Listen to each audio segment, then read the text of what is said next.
Hello! If you're feeling tired, lost, or doubting yourself lately, this message is for you.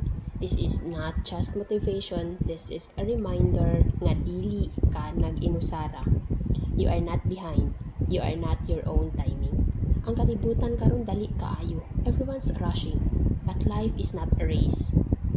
You don't need to compare your chapter 3 to someone else chapter 20. Naa kay kaugalingong journey, naa kay kaugalingong oras. And even if right now, murag lisod kaayo or walay klaro ang dalan, trust the process.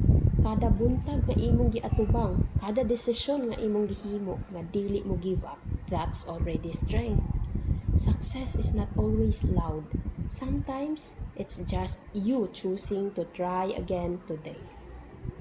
If nobody appreciates you, appreciate yourself. If no one claps for you, clap for yourself. Kung walay mutuo sa imo, ayaw kalimti. God believes in you and you should too. Ang imong pagpaningkamot karon na ay purpose. Someday imong kaugalingon mo ingon, salamat self kay wala ka ni undang. So keep going, keep growing. Hinay man o kusog basta padayon. Because you're not just surviving. You're preparing for something great. Thank you.